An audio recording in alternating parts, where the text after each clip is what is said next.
Hello everyone, welcome to English Shorthand classes. Exercise 12. Get ready for the dictation. Start.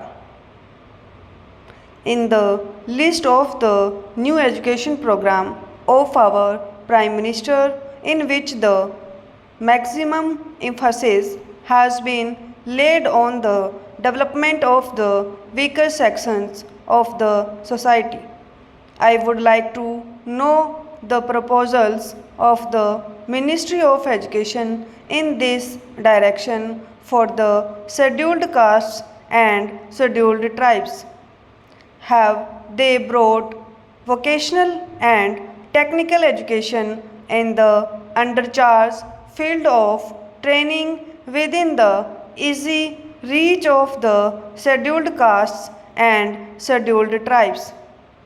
What we know and we find in practice that there are certain sectors where the scheduled castes and scheduled tribes are not at all trained, and although the posts are always invariably reserved for scheduled castes and scheduled tribes, they finally report that no candidate from the scheduled castes or scheduled tribes has emerged. The Education Ministry, therefore, will have to seriously think of having training of scheduled castes and tribes, and for that matter, of the weaker sections of the society and the community as a whole in different undercharged field of training. Even where candidates belonging to the scheduled castes and scheduled tribes are available in abundance, they report that no suitable candidate is available.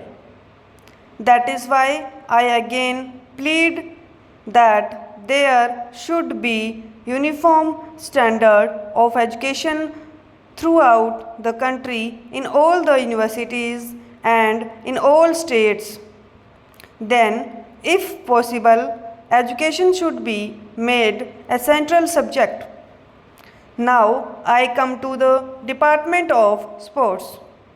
Before I deal with the subject of sports, I would like to draw the attention of the Education Minister to 2 points, one of which relates to the Ministry of Education and the other to the Department of Culture, to commemorate the memory of a great scientist of our country, the late Professor Bose, who is no more with us. An institute has been formed in Calcutta.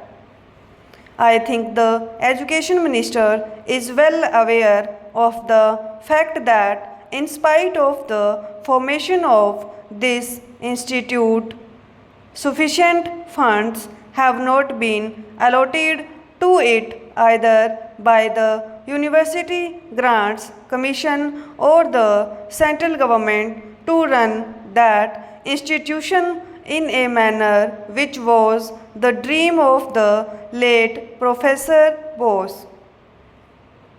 I wish and hope that the Education Minister will take note of it.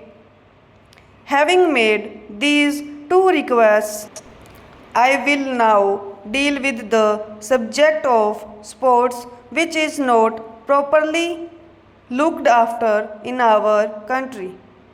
We are a country with 1/5 of the population of the world, a country which is well advanced in science, technology, and electronics, a country which is under the leadership of a very able Prime Minister who is well known throughout the world, yet the standard of sports here is gloomy. Stop.